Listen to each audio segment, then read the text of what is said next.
Shalom Pak Bambang. Saya mau izin bertanya, apa makna pribadi dalam Trinitas? Mohon pencerahannya. Dalam pribadi fisik manusia yang terpisah satu dengan yang lain. Ini banyak orang yang salah paham dan pahamnya salah. Diulang-ulang sepanjang zaman. Kadang-kadang orang mengartikan kata pribadi, yaitu persona. Dalam bahasa Latin persona. Itu diartikan pribadi dalam makna psychological personality. Jadi pribadi dalam makna psikologis, ya, pribadi dalam makna psikologis itu satu pribadi hanya bisa dimiliki oleh satu substansi. Pribadi saya satu, substansi saya artinya keberadaan saya juga satu. Tetapi dalam konteks bahasa teologis atau bahasa Alkitab ya, itu artinya bukan sekedar pribadi manusia yang terpisah satu sama lain, tapi lebih tepat dianggap disebut sebagai metaphysical personality.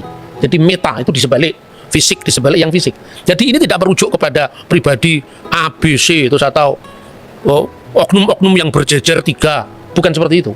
Makanya di dalam bahasa Latin ya, itu disebut una substantia tres persona.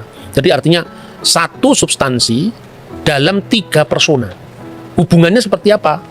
Diskresi non separati. Bisa dibedakan tetapi tidak bisa dipisahkan. Ya, distingsi non divisi.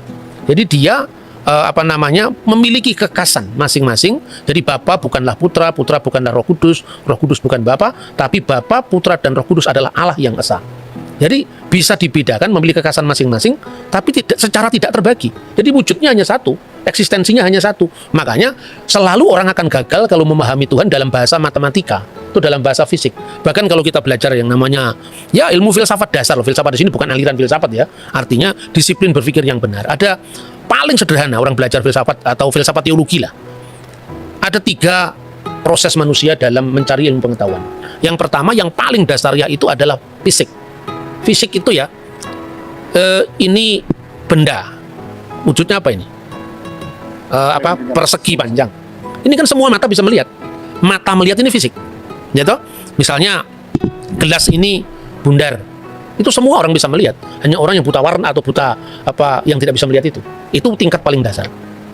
Tingkat kedua itu adalah matesis. Matesis itu dikalkulasi di otak. Misalnya 3 kali 3 sama dengan 9 misalnya. 5 kali 5 sama dengan 25. 25 kali 5 sama dengan 125. Mana 125? Ditulis 125 itu kan angka. Itu simbolnya 125. Tapi 125 sendiri itu ada di alam kalkulatif kita, bukan di wujud fisik. Apalagi kalau dikatakan 1 juta kali 1 juta, malah tidak bisa digambar. Nah, itu matesis ya. Baru yang terakhir itu metafisik. Di sebalik yang fisik, di sebalik yang matematis. Itulah Tuhan, itulah alam keabadian. Jadi bicara tentang Tuhan itu tidak sama dengan bicara satu Alek, seorang Bambang, seorang Yusuf, tidak bisa. Maka seperti contohnya paling gampang, itu sering saya ulang-ulang contoh itu. Tuhan itu beserta orang yang sabar. Berapa jumlah Tuhan? 1. Gitu? Elohim Echad. Tuhan cuma 1. Berapa jumlah orang yang sabar di Surabaya? Katakanlah misalnya ada 10.000 orang yang sabar. 10.000 orang yang sabar itu tinggal di 10.000 tempat yang berbeda-beda pada saat jam yang sama. Tuhan jumlahnya 1 beserta dengan 10.000 orang. 10.000 orang di 10.000 tempat yang berbeda-beda. Tuhan jumlahnya 1 yang disertai 120.000 orang. Apakah Tuhan jadi 120.000 atau jadi 100.000? Tidak. Karena Tuhan itu roh.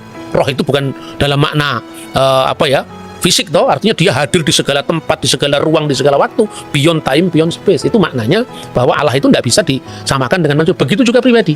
Untuk lebih jelasnya, tolong dibaca Bereshit pasal 1 ayat 26 dan 27 dan tolong dianalisis langsung teksnya ya. Kejadian 1 ayat 26 dan 27 ini tentang penciptaan manusia. Sangat menarik.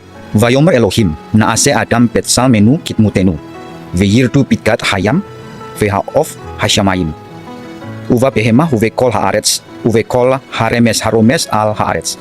Jadi ayat ini dimulai dengan berfirmanlah Allah. Tapi dikatakan naase. Naase itu secara gramatikal Ibrani yang nggak ketemu di bahasa lain. Mereka punya namanya volitive system. Jadi kalau kita berbicara kepada orang kedua itu namanya imperatif. Tapi kalau kita berbicara pada orang pertama, strong will dari orang pertama itu namanya kohortatif. Strong will dari orang ketiga namanya jasif. Memang agak rumit kalau kita belajar, tapi kita mesti harus belajar sampai ke situ. Nah, naaseh itu adalah volitive system untuk orang pertama jamak.